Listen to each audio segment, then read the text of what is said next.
Ladies and gentlemen, you are now listening to the Talking Nonsense About Impact Wrestling podcast. Cross the line in 3, 2, 1.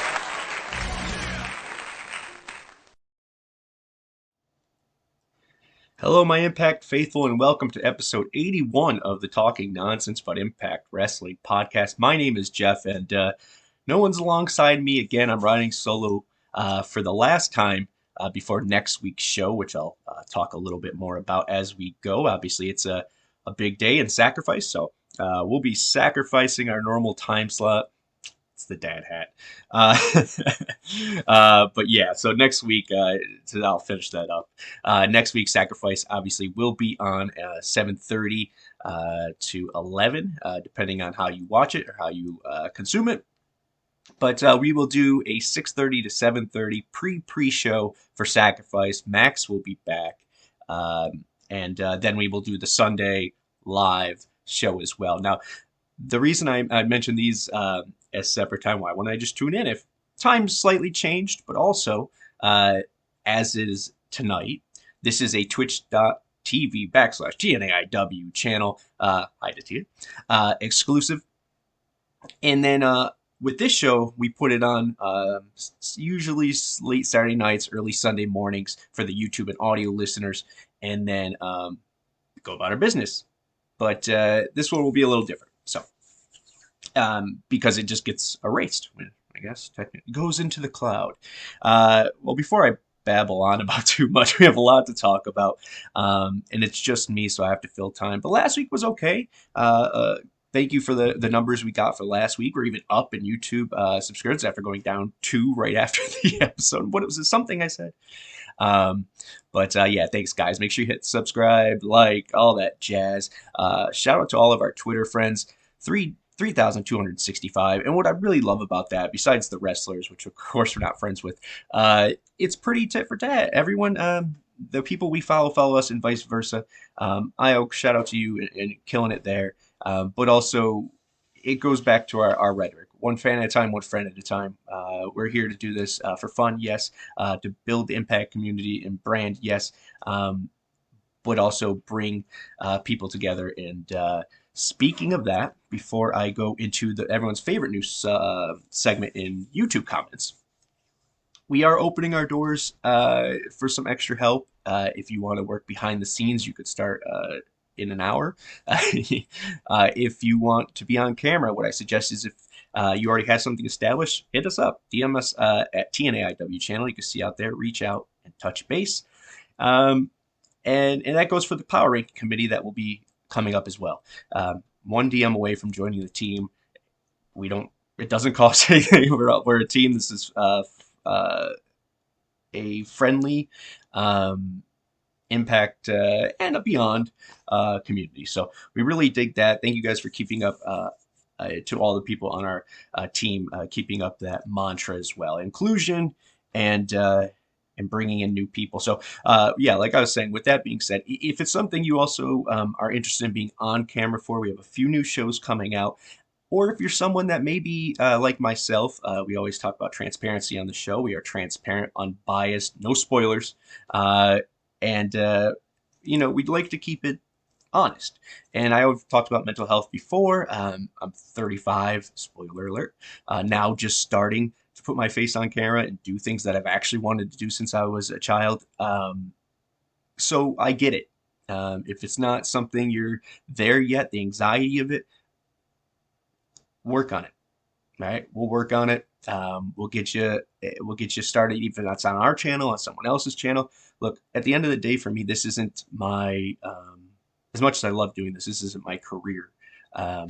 And if I can help anyone along the way that wants to be part of this or get the confidence to do this on camera, I would love to. So before I keep going on about that and turn this into something completely it's not, but let's talk YouTube comments, guys. We only have 2 this week. Well, not 2 comments, but 2 pages of comments. Couple of our regulars as well. Millard Harris, is Max hungover from his birthday? No, no. He's still celebrating his birthday, I think. He also writes, I didn't expect the Bullet Club kicking out GOD. I hope this angle wasn't did to only benefit AEW. I see what you're saying there. We mentioned, obviously, the Young Bucks and Jay White mingling. Is this, we'll see. Lord knows they don't have enough buzz going out already, right? And more that we'll be talking about today in the Hot Topics. Thank you as always, buddy. Okesh, always putting a thing. What is that about? You just tagging it? I don't know. It's nice to see you, buddy. Always watching the show. All right. Blue Shades 92. Let's see what cynical thing we got today, buddy. With Brian Cage staying with AEW for another year, and Buddy Mathews going to AEW, double. What can Impact do to really help that main event scene? I mean, Heath is main eventing the next Impact Plus show with Moose not exactly must-see TV. Thank you. It's another thing we mentioned with this community. We all have different points of view on bias, and we still can communicate, and I can still say that I don't agree with that. I think must-see TV is right. I won't get too far into it. I'll address this actually at the fourth topic, world title scene, specifically for you, Blue Shades 92, but also for everyone to kind of see where we're at, where we should be at, have all the facts on the table, and decide from there. I'm with you, but I got some points to bring up. So thank you as always. The Silvers. Hey, 2 weeks in a row. Welcome. The only thing not really looking forward to is anything involving the Impact title, especially with no other built-up talents in a title scene.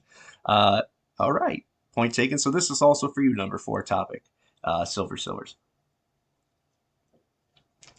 And then Michael Cheney, who had helped us on our audio. Thank you with that. I think Impact should do their second show on Saturday afternoons from 12 to 1 like old 80s shows. Yeah, even though it's a little bit before my time or my era of starting to watch wrestling, I always dug that. And I always dug in my era that there was a Saturday night, always a Saturday night show. Would be WCW or a random special, because I think at that point in time, Monday Night War era is when I started. A little bit before that, they were at Heat. They were doing Heat. So yeah, it was Saturday night main event. No, Saturday night wrestling. Someone help me out here. I missed it though. Some really good shit on that. But yeah. I think any new content they can produce, if they have the money to Anthem, I mean, that they're putting into this as they're putting into everything else, I see that filming more content and putting it on the app, even if it's at in the red now kind of thing, it'll eventually make back in dividend, or excuse me, down the road. Can't talk today. It's weird being by myself. All right. So let's see. So we already talked about that. The numbers say keep them coming, guys. Thank you, audio listeners, back up there. We're at 79 on Twitch. So if you're watching here and you might not be in the chat group, I see Tatia in there. Make sure you hit subscribe on this for us as well. We're missing our quota of Twitch listener. Hi, what's going on, buddy? Twitch subscribers, 2 episodes. This is episode 81, so we need 2 more people. Come on, who's going to be the 2? Write us after you do, and I'll make sure I call you guys out. All right, so let's get to the exciting stuff. It's 8:08. Let's get to the Go Power Rankings. No further ado.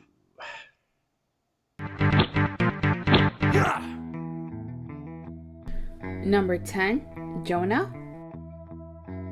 Number 9, W. Morrissey. Number 8, X Division Champion Trey Miguel. Number 7, number 1 contender Heath. Number 6, Jay White and Bullet Club. Number 5, World Champion Mickey James. Number 4, Champ Diana Perazzo. Number 3, Eddie Edwards and Honor No More. Number 2, the DMC Matt Cardona. Number 1, World Champion Moose.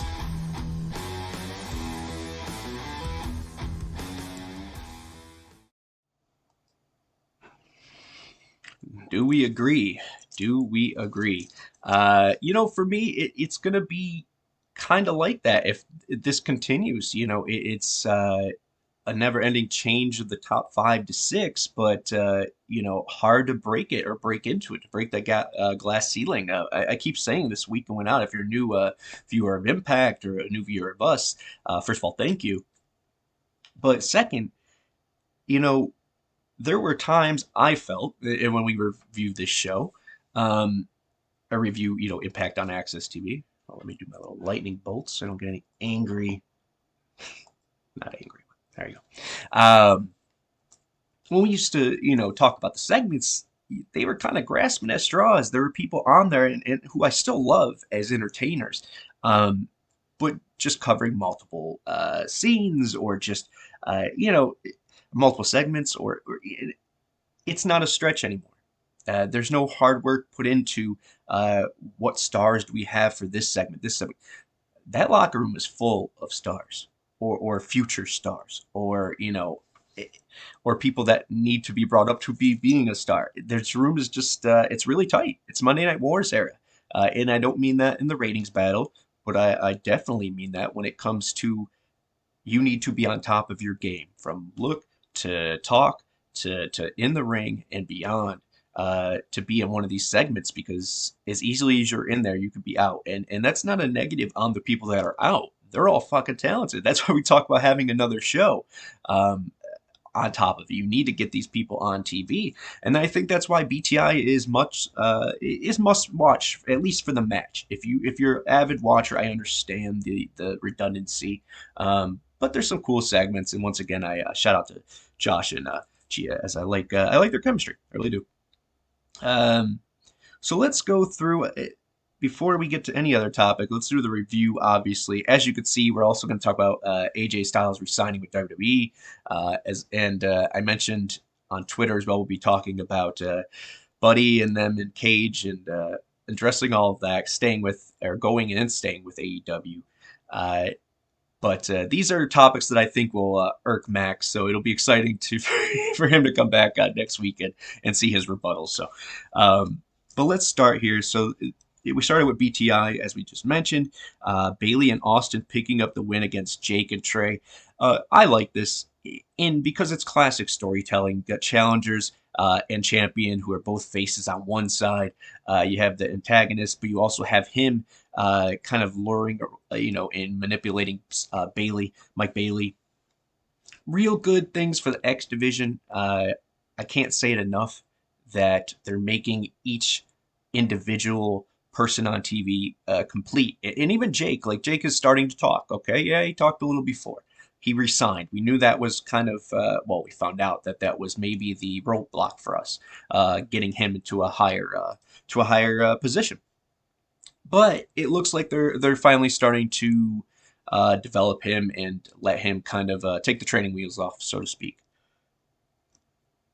Can it be something? Yeah, but I think there's going to be a slow evolution, and I'm okay with that, as long as he's on the screen, because he could go, and he does have that something, pun intended, Italian today.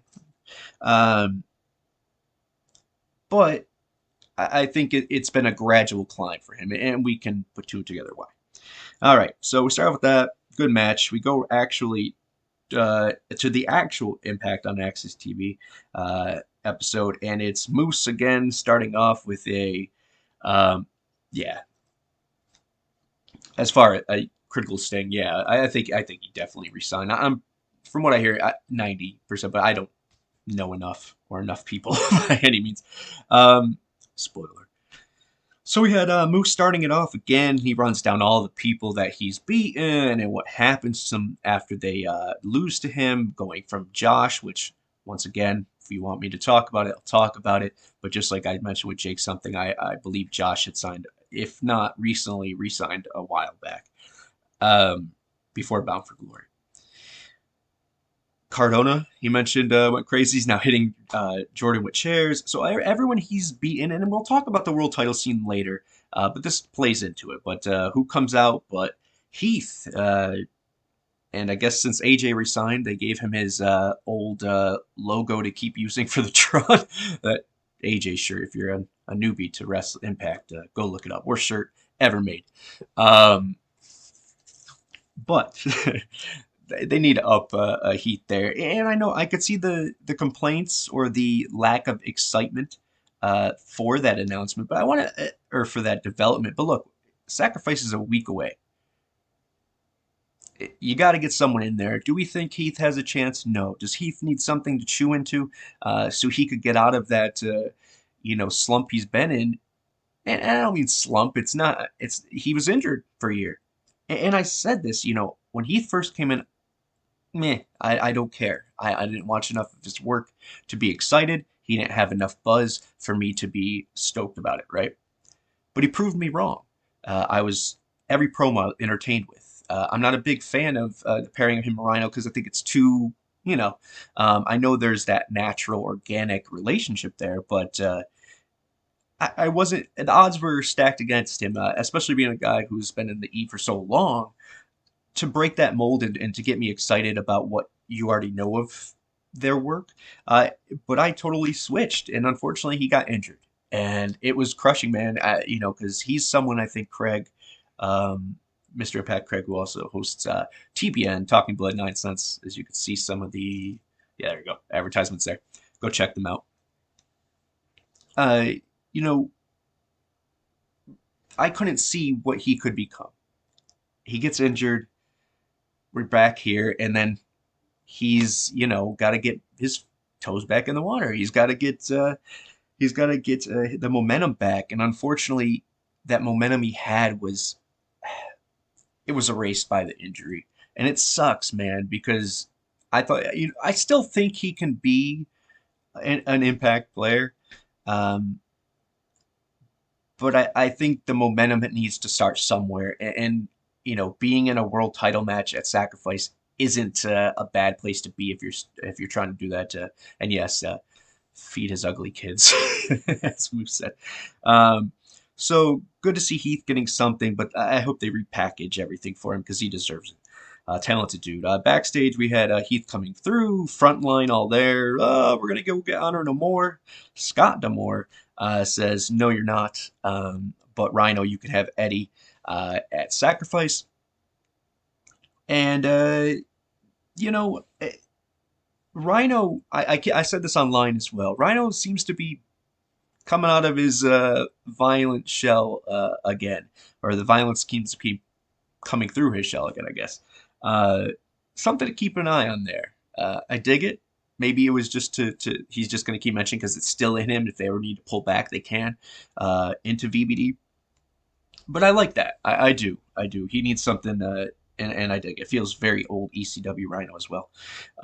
Original ECW. But he's got Eddie. And Scott says you can't touch the Honor No More guys. I don't think I saw a few people saying that this was, maybe this leads to something. I don't think so as far as Scott being in on it, Honor No More. I don't think there's a point there, especially after Eddie's words later. But I wanted to mention that. So another promo, we got Scott D'Amore again, but this time with Honor No More, talking to them about, hey, you got this match, whatever.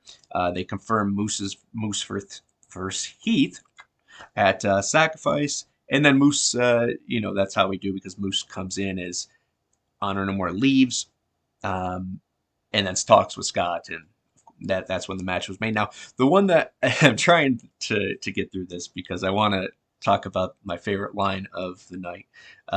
It is something simple, but to have, someone in storyline purposes, kayfabe purposes, who had a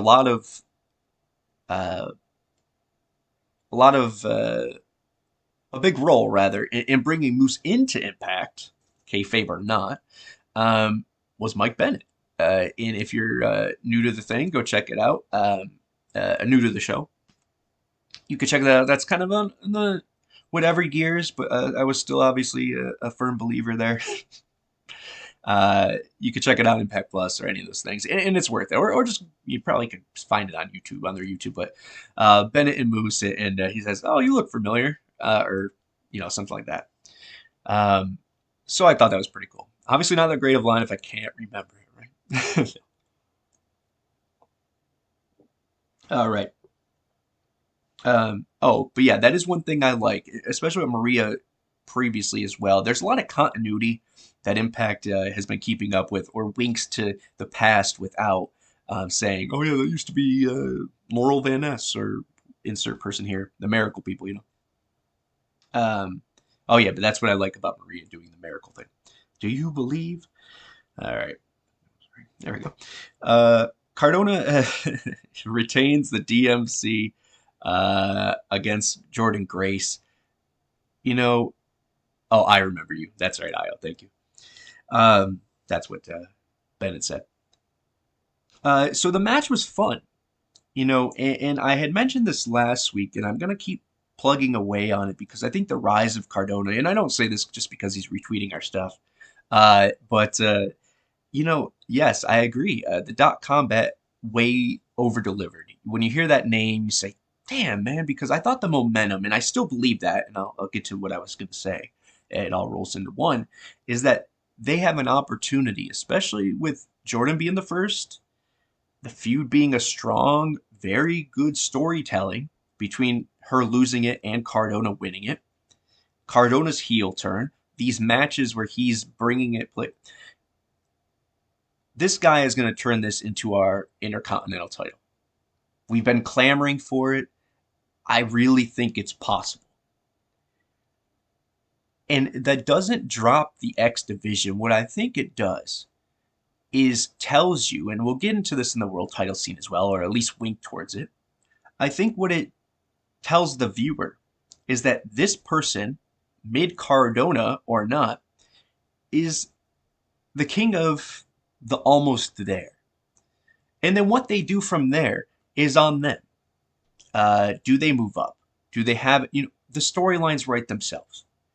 But I think if you put the work that him and Jordan have put in so far with that title, and kudos to the production team as well, because they're producing these matches that you know, are obviously filmed, you know, during the shows, but before, after filler, we've been to tape, or I've been to tapings. I don't know why I'm talking to myself. Woo, that's some good shit. But yeah, we've been to shows. They tape them in between. You don't know where the continuity is. Maybe the screen changes, and you're like, oh, okay, this is BTI or whatever. But they're filming these things and putting them on the digital exclusive thing. Makes you want to pay the 99 cents. I dig it. It's smart marketing as well. But that title has the opportunity, I really believe that, to take that step up. And the X Division isn't something to laugh at. It's not just cruiserweights. It's still about no limits, but it's people testing the waters. Where do you start? If you want to be singles, you start the X Division. If you want to, you know, work your way the tag route, that's the way you go. And I like that because, once again, it feels like for the first time in a very long time that spots matter. And I mean that with all due respect, in the sense that, of course, they did prior. But if you are, if you're locked in, like I think a lot of these people are in contract, or at least in spirit and mind, doesn't mean long term necessarily, right? Doesn't need to result in that, but that's the hope, that the Bays of the world, the Aces of the world, and then our veterans as well are with us for the long haul. And that's the first time that I really think that we can say that this roster isn't a core 8 or a revolving door of more than just the core 4. We're growing to where people's spots are being solidified. Need it be in the Knockouts tag division that just popped up on the screen, or if it's in that mid-card level, or that just coming into the company or the tag level. Everyone's finding their spot. And I really noticed this with the Giselle Shaw and Lady Frost segments. Before, I thought that someone comes in, or not that I thought, that's just how Impact was booking him. They had him for 2 years, locked him in for 2 years, and you got to rush and get most out of him within those 2 years. So you shoot him to the moon right away, and that's that. Well, that's great and all, and it built stars, and unfortunately some of them left, if not more than, I would say 50% of them. But it gave us what we needed under the budget we had at that time. Now that we have these people locked in, you can say to a Lady Frost or a Giselle Shaw, yeah, you'll win your first match, but We'll test out the 2 years. We have segments for you. We have gimmicks for you. We're not throwing you, on Saturday Night Main Event or whatever, or Sunday Night Heat or whatever the hell I was talking about earlier. You're going to have a little feud. And we'll test the waters. Maybe it's a tag. Maybe it's this. But we're starting to see little programs where the newbies, so to speak, of Impact Locker Room have to work their way up. And I can't stress that enough as a day one Impact fan, how fucking cool it is to know we have a roster. It's cool, man. All right, let's keep going here. Tennille, Madison, Caleb, inspiration, blah, blah, blah. Good, fun stuff as always. And I speed past this for time, not for content. Anything they do, anything they touch, the inspiration of Caleb are killing it. Influence, I love in this situation. And with them, eventually it does need to go somewhere. Obviously, we need to keep moving on, but they will face each other for the title once and for all at, maybe not for all, but a sacrifice. Then BTI, they show a little bit of that match that we mentioned earlier. Jake is with Gia talking about where he wants to be, where he wants to go. Trey comes in, the Bart Simpson of the X Division. That's what I feel like they're. I guess it's very Spider-Man, but so he comes in and they jibber jabber. Then next up, Bhupinder Gujar, who they're really putting over, and I'm not sold. I'm happy that once again, and I keep saying this, Max keeps saying it. This is the first time I'm really stoked that they didn't go the traditional route with the Indian newcomer. He's on his own. He's trying to prove his own thing. He's proud of his heritage, but I'm here to wrestle. I dig that. I still think he needs a lot of fine tuning, but he has a cool look. I think he can succeed. We'll see where that goes. On the flip side, I'm also happy that Raj Singh isn't the stereotype as well, or that they weren't friends right away. They had a little. This is the direction I really think, or these little big things that I like to call that Impact is hitting on, these little notes, and it's dope because these little things to me matter. These little details and the evolution of their booking is pretty cool. But once again, I like John Skyler. I like that Myers was out there. Obviously makes sense when Morrissey came out and then eventually put Skyler through the table. But I like, once again, that there's multiple layers of this little, hey, Lucha coming in. I like that there's layers to these feuds. And I like that Skyler, Myers could have been out there for Skyler. Myers ended up being out there for the Morrissey part. Skyler ended up getting hurt, or well, attacked by Morrissey instead of Myers. So I think there's a play. And the learning tree needs to continue in some fashion, but if they upgrade it in the sense of veterans or whatever they want to say, or however they want to spin it, I'm all for it. And I think John Skyler, who is John Skyler, deserves a shot because the he's legit. Next up, Deonna Purrazzo's stretching and flexing or something. And then, ironic enough, Macklin is next. Face-ish, Punisher style. Just needs the cigar. Macklin is shooting on Eddie and how he's going to have him next week, I believe, if I'm not mistaken.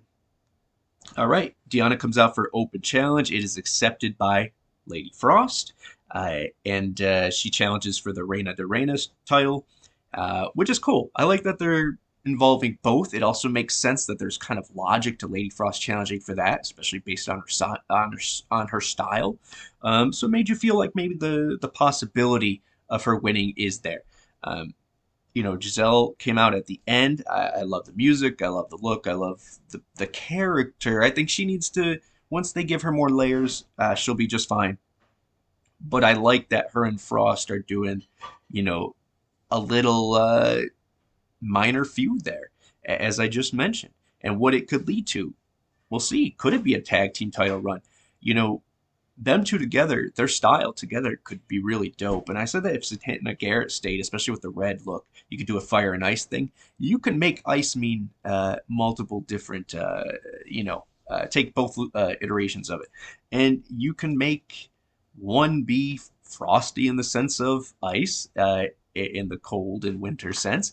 And then, you could look from the other point of view and say Giselle could be blinged out and, over the, whatever. So you get where I'm going. I'm reading the chat as always. There's always one thing for our audio listeners that you can know, and we'll make a bingo card. I'm starting to work on a bingo card for next Sunday's show. But anytime you hear me drift off a little bit, or I'm watching the chat, and I just want to be with you guys. But hey, welcome, Kofi Weedston. Oh, that's awesome. Dirty Heels podcast and business. There we go. I see Lucha in there. Critical Sting as always. Io, the Tia, awesome. Thank you guys. So yeah, let's keep moving on there. Deanna was successful. Giselle came out at the end. I like the possible dynamic between the two there. Good Brothers, Jay White, the Bullet Club, Chris Bay. I dig it, man. I dig the new shirts, the American, Bullet Club. The way that they're doing it is the first time I feel like the Bullet Club has made its presence felt and impact. And hear me out. Like, have we had the Bone Soldier? Yeah, we had the Bone Soldier, but he was a former X Division champion who I love, and Ishimori. And that was just, he happened to give the Bullet Club rub, right? We had that weird thing with Cody and Jarrett back in the day when they did the Bullet Club thing there. You got Big becoming in the Bullet Club. You got Jay White coming in. A lot of references to it. But this Hikuleo, this is the first EJP. I'm going to keep naming him. This is the first time I feel like, boom, this is the Bullet Club. Or, excuse me, Bullet Club. Oh, they're in the States, so maybe they are the Bullet Club in the States. But, yeah, no, it feels like this is a stable. This feels with the Good Brothers in it. And even if GOD had stayed in it, it feels like the real deal. And it felt like a group that made sense, that looked too sweet, right? That's what we're in there. VBD and GOD come out, a lot of 3 initials here, come out and work together for the common good of hating on the Bullet Club. All right. Next up, Zicky Dice. So this was an old okey doke on my ass. I saw Zicky Dice come out with music and gear, and I was like, damn, all right. Let's go, man. Let's go. And I don't read spoilers. I don't look at the card besides when it plays there. It was Jonah. And of course, he squashed him. But what I really like, once again, using segments and time as if it's money, because it is, obviously. The fluidness, the fluidity, there we go. From the victory to the extra ass beating, to then walking backstage to the boss who says, no more, Gail. Then him say, okay, she goes, okay, how about you give me, he says he wants real competition. Okay, PCO at Sacrifice. He seems happy.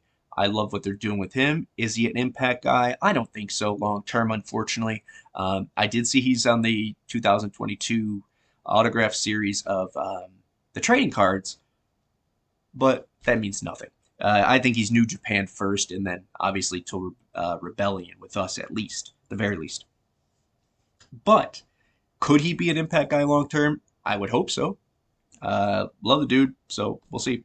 But he walks away, and then of course Johnny Swinger makes his reappearance and steps in and says, "Oh yeah, if you make it, make it there, because he's gonna face him next week."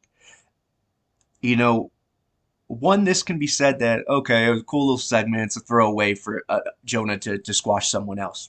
Possible. He faced him before, Pay attention to what Johnny Swinger was saying about his buddy Zicky and his Swinger Dungeon. There's something to play here. Zicky's Paradise, or whatever it's called. Swinger in his dungeon now, or before that, all the other casino and whatever. If they become a pair, they could be on every fucking segment.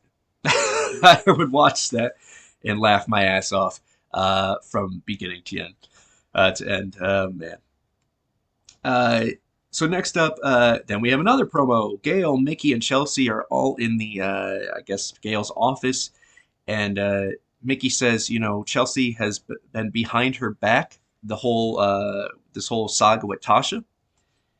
And I like the wording there. I think it was an accident. But behind her back, because I think that's where Chelsea's going to stab her really soon. But yeah, so we had them talking. They were going to make it official, Mickey versus Chelsea at Sacrifice. Chelsea earned it because, yeah. And then that's what Tasha and Savannah Evans come in and bring up a old Tasha shirt. And it sets up Chelsea versus Tasha next week. Winner going to Sacrifice. I hope this ends in a double something or another. It's more likely that Chelsea wins to get Tasha out of the feud, but I would hope that somehow they both enter that Sacrifice world title picture. All right. And then for our grand finale here, the main event, Honor No More, Kenny King and the Kingdom versus the Soldiers in Sabin, right? Yeah, Sabin. Jesus. I literally just watched this again an hour ago. To wrap them up, they win via the Proton Pack, which dopest finishing move name, at least, in the game. Tasha said if she loses, she's retiring and becoming a TNA cage dancer. Oh, shit. Oh, man. Someone call up Lollipop. Where's she at? All right. So they pick up the win. I love Honor No More. There's nothing... I'll talk about more detail when it comes to the world title scene and how much talent they have in that group. But it's look at every person. I want you to take a second and look at every person in that group and tell me that they all don't have big aspirations within the company or could have big aspirations. So yeah, Eddie comes out, he talks, he says basically, what we already thought, and which makes a lot of sense. He didn't get to face Omega. He didn't get to be the savior. He's the Impact guy. I know from, we all love Eddie and we all said the same thing. We'll cheer for Eddie no matter what he does. The music plays and hey, everyone's going to sing his song no matter what. And he could have done that for 20 more years, 10 more, whatever you want to say. And everyone would have been happy, would have made money. Cool. But the actual human being of Eddie Edwards, I would imagine wants to bite into something more creative. And I think this is it. This is the first, time we get to see Eddie heel again in a very long time. You get to see the dynamic with him and Lish. You get to see how he is the franchise of Impact Wrestling. And then he does get the bottom of the barrel. And I don't think he's wrong with that. But yes, I think he's tired of being the good soldier. Shut up. There you go. So yeah, ended with Alish. Is she gonna be there? The camouflage good look. Oh yeah, man, he brought back the Fila. That's pretty fucking cool. So there we go. I thought it was a good show overall. I thought the power rankings, fit on them. Datia in the chat room says Eddie didn't turn on Impact. Impact turned on him. Yeah, man. He didn't sell out. He bought in. Is that I can't remember. I made that reference. I don't know if that's a Jarrett thing or a Jeff Hardy thing. Can't remember. I bought in. All right. Next up is something about, that I want to talk about. And it's not that deep, but it goes into the Honor No More thing that we're kind of talking about, and Eddie as well. The Josh Alexander thing we'll talk about. They name it. I've been telling you guys. I'll talk about it if you want me to, but I'm telling you, he's been resigned, and for a while. So the next subject is Alex Shelley. So Alex Shelley just makes the accent was Hardy though. Oh man, I live in North Carolina. I could do my thing. So yeah, Honor No More, Eddie Edwards, obviously facing against the so-called, we'll call them frontline for all intents and purposes. And there's a couple tag teams in that. So Alex Shelley coming back, and him facing in what people are they're saying is a dream match to me. I think it is. And the perfect timing. Alex Shelley versus Jay White, Saturday, March 5th, next Saturday. Then we'll be on the pre-show, 6:30, 7:30, right here, twitch.tv/TNAIW channel. Shelley's back. I'm excited. I'm a big mark for Alex Shelley. Have been. I am just more recently becoming and loving the work of Chris Sabin, but I was always the Shelley guy. So to have him back, not only is it selfish, in a selfish way, I'm excited just for me individually, Alex Shelley, but I think there's a bigger play here. And as I was mentioned, Honor No More is that natural segue. Sabin could always use some backup taking on Honor No More. And then you got as Luch is saying in the chat there, you have the Kingdom and Taven and Bennett. There's 2 tag teams, right? I already mentioned Soldiers, who are also on the other side. But Eddie can always use some help as well, right? If we get an American Wolves Motor City Machine Guns match, I've been talking and talking and talking about it, but if we can get it, I'm stoked. I don't want to hype us. I have a natural ability to try to connect the dots on my own. It's the bipolarness in me. But where there's smoke, there's usually fire. I talked about the Christian Cage thing. Talked about, there's been things over time. I think this is one of them where the writing's on the wall. Same with Josh. There's too many things that connected. Honor No More to be feuding with the now turning, Frontline now feuding with the now turning Eddie Edwards, and Honor No More. Natural transition there. So I'm excited that I'm not going to talk too much more about that. But I'm stoked. Having Shelley back by himself is awesome, even if he doesn't reform Motor City Machine Guns. But I think it would be a fucking tragedy if they don't do it again. Just for the music, right? Come on, man. Dun, dun, dun, dun. Okay. All right. Next up, AJ Styles resigns. I'm just trying to stick that dagger in a Max until he comes back.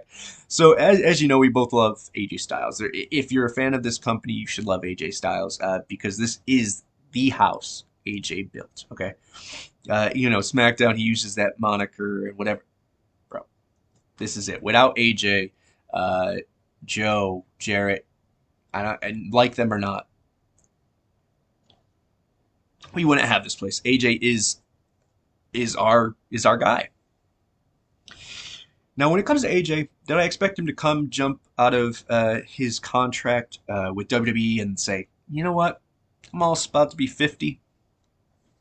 I think I want to sign with Impact Wrestling and perform in front of a couple thousand people. Now, he's not going to do that. And I love, obviously, Impact Wrestling. This is, I always say, transparent, unbiased, honest. This is how I really feel. So feelings come away. I'm sorry. But Impact's not at the level in which AJ is at. And I don't mean that WWE, I just mean AJ is now no longer the TNA guy. Broken hearts. And as much as I think he would gladly have another match in a Hall of Fame induction, excuse me. I can't see not only him, he wants to be with that company, he likes what that company offers, and he wants to be with that company in the office after this contract. The audience that he can reach by being there, this is about legacy at this point. All right. Even if no cut contract, look, the way I look at it is he's got to provide for himself, Wendy, his kids, whatever, right? He's got to do his and whatever makes him happy. As much as I want him here, long story short, he's got to do what's best for him. At the same time, could I see them letting him come over for a little program? Why not? I think the door continues when it comes to Mickie James. I don't think it's going to be big. I don't think, and as AJ himself said in an interview recently, he can't see the WWE. Wendy, I can't see the WWE. I don't even know what I was going to say. Oh, yeah, sorry. we were talking about the Forbidden Door and so on. He can't see WWE letting, say, a Moose or an Eddie Edwards, someone who has no previous ties to WWE coming in, but he can see the door being open for past and former employees. Does that work both ways? We'll see. I think so. And if you want to take Big LG's word for it, he said he'll always come back for. He guarantees he'll at least come back for a match in the Hall of Fame. So I'll take that. Plus, also let's cut it to what it is. One, it's about legacy for him. He's done everything he needs to do in TNA / Impact / ROH / New Japan. Could he go into AEW? Sure. And that's no dig against them. Once again, pro wrestling. And, you know, if you watch it, you're welcome here. I just don't think that as prominent as the people that have held it are or will become, that AEW title in the grand scheme of things isn't enough for him to gamble and leave something he knows he loves.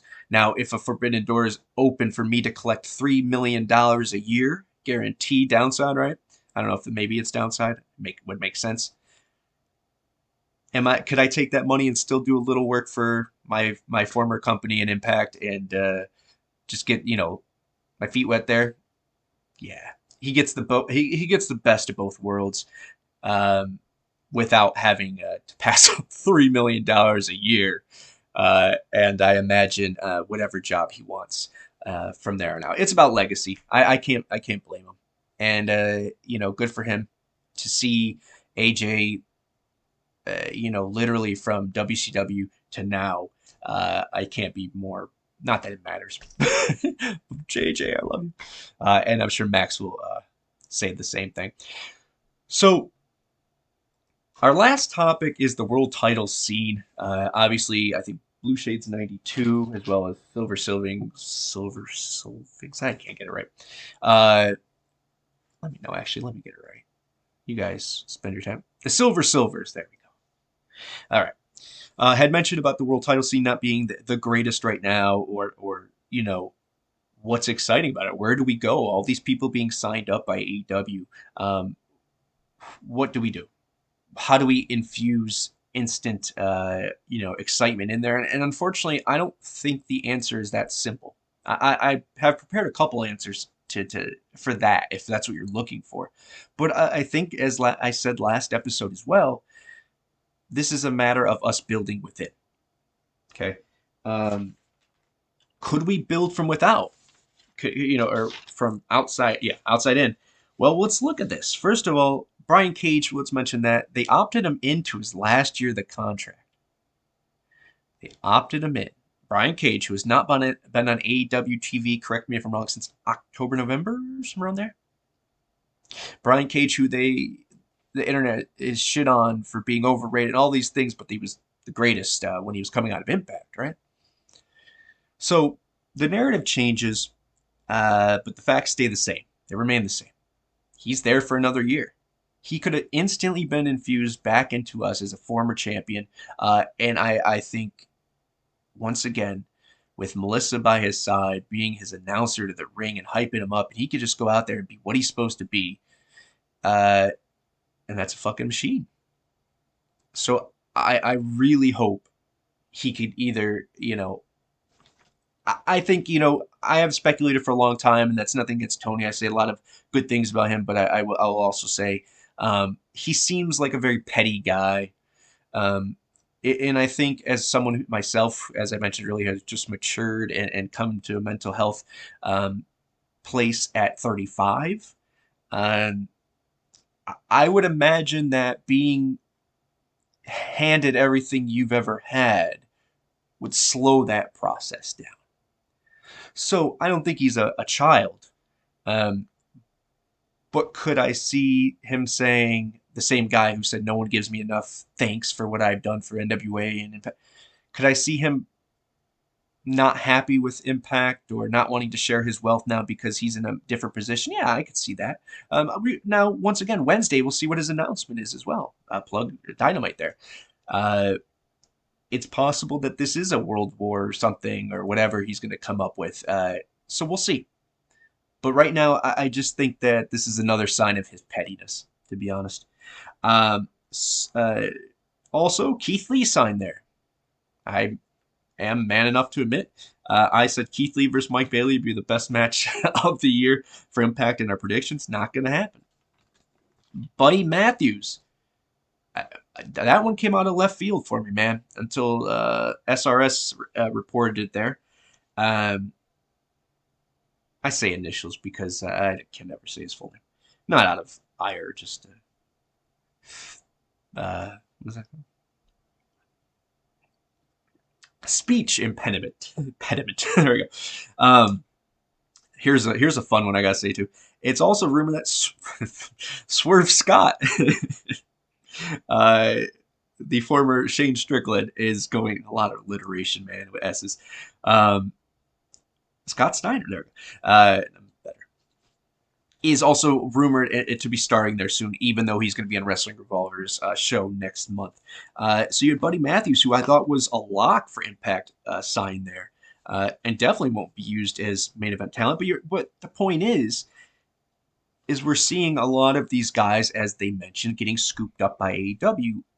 Were any of these guys a come in and fill the void? I think you have some really good players there. I think Buddy Mathews just needs that time to show what he could do, and he'll be a top heavyweight contender in no time. Cage, I think the same thing. If repackaged and done well and treated right, he could be what you need him to be. Keith Lee, yeah, no shit. There's nothing to say about Keith Lee. He's you know.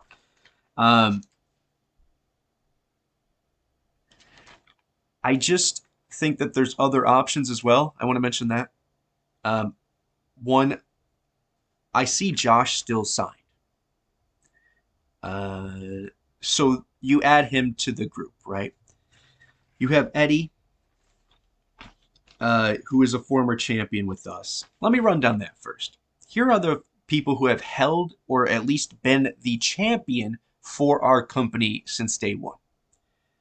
Chris Sabin, Eddie Edwards, Eric Young, Rhino, Rich Swann, and Sami Callihan. So you have six, and Sami's on his way back. You have six wrestlers right there who have all held the highest position for us at one point in their career. Now, would I say Rhino or any of them should be in the title picture tomorrow just because of that? No. Could you build a program with any of them right away? I guess Eddie again, yeah, especially with the change there. But I really like the idea of Eddie versus Rich, Eddie versus Sabin, Eddie versus Mac. All of these people he hasn't been able to wrestle because he has been the good guy for so long. Maybe not Macklin, but you get my point. Eric Young stepping back in. Yeah, he could fill that void, but and he's world heavyweight champion material completely. But I like what he's doing in the tag division. VBD's doing what it needs to do there. But I think if you need to pull all these people back, especially if you're bringing the Kingdom in and you're bringing the Motor City Machine Guns back, maybe, or the Wolves back, your tag team division is cured. So then you can push Eddie as the main guy against Honor No More and with Honor No More and be the champion prospect. Eric Young and VBD the same. Who knows what Sami does when he comes back? And then there's a lot of people that they're trying to get to that level. The Morrisseys, Heath, which once again, yeah, does that solve it? No. Jonah, is he a permanent stay here? We don't know. So there's a lot of ifs there. I would say right now, clear cut people, he's ran through them, Moose has. So I'm with you guys. He needs something more, and it's been said that he's going through an injury. He's wrestling through that. So obviously you don't want to give him his money making matches now. But I think this still ends the same way no matter what. Josh wins. And then Josh has literally been the hero for Impact twice. Now, I don't know if that's what it's going to be, but that's what all of this makes sense with. So I broke it up into 4 categories. You got the guys that signed with AEW or re-signed or been opted in, so we don't have a chance with them. You have the guys who were formerly in our world title picture, as I just mentioned. Everyone either getting a match for the title or have won the title prior. You have Honor No More, as I just mentioned. You have PCO, who was a champion for ROH here. I wouldn't put it there. But Taven, I'm once again wrong. Not wrong. I never disliked the guy. Just he was the least I was excited about, unbiasedly and transparently. Trying to feed those words in there, right? Just in case someone catches up. Being transparent. He says transparent a lot. There. Anyways, off the rails. PCO Taven. Taven's someone who made me eat my words more or less, and I'm probably. Besides, I'm a Kenny King guy, but in that group, Taven looks to be someone who can jump soon into a title picture after the tag, obviously. I think the dude, not just because he was a champion elsewhere, can be a champion here, but I think he has the talent. And if him and the Kingdom plant seeds here, like obviously we know PCO signed or have heard rumors. I hope they all have. They're not on the roster page yet. That's when that's when you know. But yeah, I think he could be a primetime player for us. But once again, that's not an easy fix. That's growing people into those positions, right? Former champions who aren't in the picture, or people who just have lost already or have been in short programs with the champion. So then you look outside the company, and I just saw T. Hughes 1990 mention it, and he's on top of my list. Johnny Cabarella, is that what he's going by now? Or John, as we know, Johnny Impact. Oh, they're on the roster page now? Thank you, Critical Sting. I thought I checked right before I came on, but I guess not. Got to delete my cookies.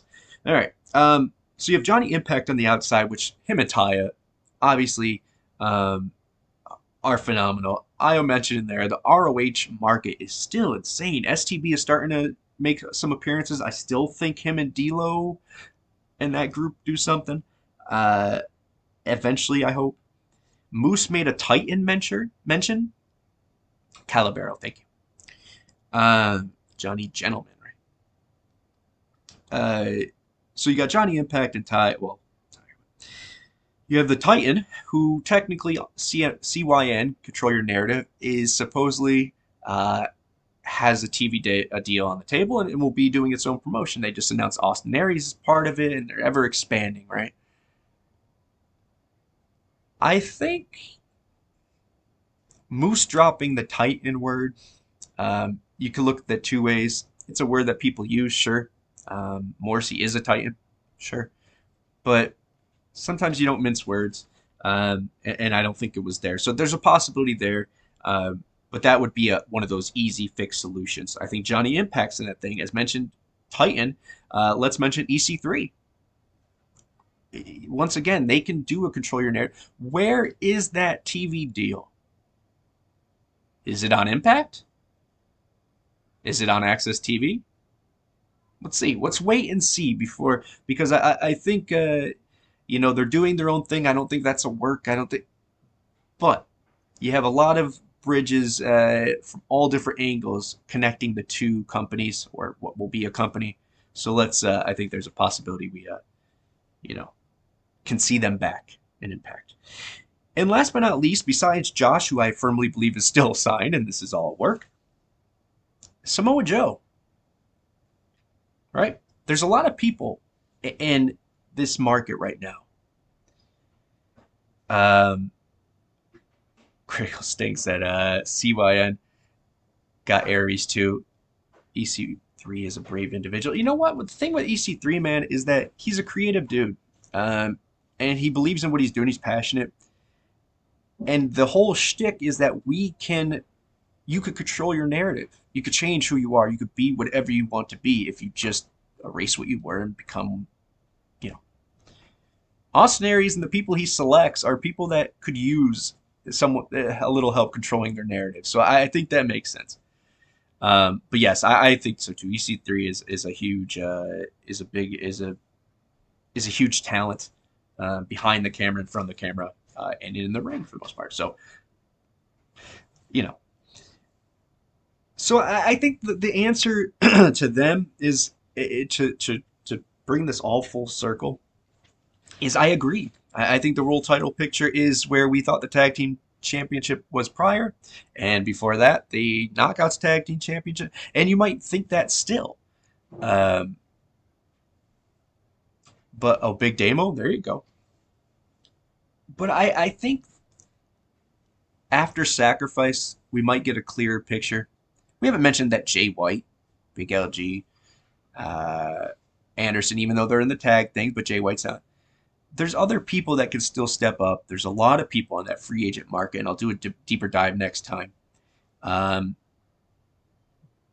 I think this is where their focus needs to lie. And I want it to happen for Moose because I think the inevitable happens eventually. And if Josh winning is the end game, he's got to hold it for a bit. And I don't want his first and this most anticipated title reign to be squandered by injury or a bad run. Yeah, he stunned me with that gunner. Just kidding. Yeah, no thank you. Yeah, so guys, keep them coming. YouTube comments. We don't always have to agree. You probably don't agree with everything I said today, and I said a lot. Blah, blah, blah, blah. But luckily, Max will be back. We'll use that as a natural segue. Next week, so next Saturday is Sacrifice, 7:30 to 11. We will Eastern Time. We will be 6:30, 7:30 exclusively on twitch.tv/TNAIW channel. Make sure you hit subscribe so you know when we're coming. And come with us. It's fun. It keeps growing, the pre-show, and it's exclusive, so it will never be seen again. So it's off the rails, and we'll do whatever the hell we want during those. If you've watched before, you understand. And then Sunday, we will be at our normal time. Thank you guys for that. Very kind words in there. We'll be back at our normal time, 8 to 9. Live though again, and it will be episode 82 on Sunday. So it'll be a review show, a couple other things, a couple cool announcements, and once again, Max will be back for both. So you don't have to hear me talk for the whole hour and some change. With that being said, as I said, keep writing us on YouTube. A little bit down this week, but up in numbers. So if you like what you hear, hit subscribe. If you don't like what you hear, I will say the same thing I say each and every week. Go find, if we cannot be your guides to the Impact Wrestling community and world, no sweat. Go find someone else. There's a lot of great content creators out there that make Impact Wrestling and beyond content. As long as this, and I mean the Impact viewing audience grows, happy. The numbers are up for all of Impact stuff. The numbers are up for us. And that's a testament to what the management and Impact is doing on that television screen. So keep supporting them, and it keeps supporting us, one friend at a time, one fan at a time. We did not mention Claudio. Critical Sting making me. Okay, so Claudio Castagnoli, right? Huge Claudio fan. You will all know him as Cesaro. I still have my Kings of Wrestling shirt, purple with silver shininess. Glory for the Kings of Wrestling, which was him and Hero. Look, Hero is with Rachel, and Rachel is no longer with us. I don't think it comes down to anything like that. Friendships and stuff. I think Claudio is a very smart individual, and I think he wants to just shine wherever he has the platform to do so. And Claudio, the chance of him listening this, 0 to none, right? But if you guys can, as Impact Nation, as Impact Faithful, let's do everything we can to possibly get this guy to be that person that is that simple plug-in and fix. He has no contractual obligations to the E anymore. It expired. He's free. He could be the Christian signing of Impact Wrestling. Let's see. But let's make that let's try to make that happen. Let's let him know we want him. I'm sure he knows, but let's make it loud. Let's make the management know, and hopefully they throw the bag at him. Because it looks like Jeff Hardy is going to AEW. It looks like I said, Swerve is going to AEW. Cage is staying. Mathews went there. Lee's going there. Or is there, excuse me. I thought, honestly, that Johnny Impact was going there. And then Josh, I think, will show up there. But guys, he's a I think a generational talent as well. I think there's a lot of he is 41 years old though. I agree. He doesn't need to be the future though. We need the present. Our problem is the present. The future is beautiful. Ace, Bay, Josh even when he comes back. But even if we want to go younger and stay with the Ace and Bay, we have Trey. We have all of these people that Fulton that I think Jake something that can grow. Now Fulton's a little bit older. Someone from Fightful mentioned wanting to see Cesaro in Impact. Beautiful. Let's keep it coming. Hopefully it's SRS because if he's dropping that he's got it in. He knows. But I will make sure I talk about the rise of Cardona a little bit more next episode. I really want to mention that because I think what he's doing with that title is going to be great. I think what he can be that quick fix once he's done with this title. I just think he's on that level, and it's a fresh feud if he's heel. But Denise, yeah, I don't know her like that. But yeah, as I said, next week catch us here 6:30, 7:30 live on Twitch, and then what it's Twitch exclusive Sunday will be the episode 82. Like, subscribe, all that jazz. Thank you guys for watching. Let us know how you feel. Keep writing YouTube comments. You don't have to agree, as you see. And I appreciate all of them. Max will be back with us. And as we always say, I mean this, I mean this, I mean this. Be pro wrestling. And what that means is, look, more the merrier.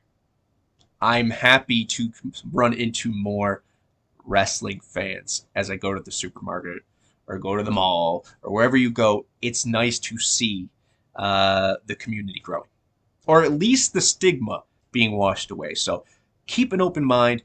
Be the fans. Be the community, Impact community, and wrestling community that brings people in. I challenge you that. All right, guys. And if you want to join us once again at TNAIW channel, I'm more than happy to help you along and bring you along. We have a great crew, team, whatever you want to call them. And some of them are right here in the chat. Io, Datia, Lucha, Bert, who's joining us, Max, Craig, Nixon. I know I'm missing someone. Oh, Johnny will be joining us. And thanks, guys. Appreciate everything. Pro wrestling.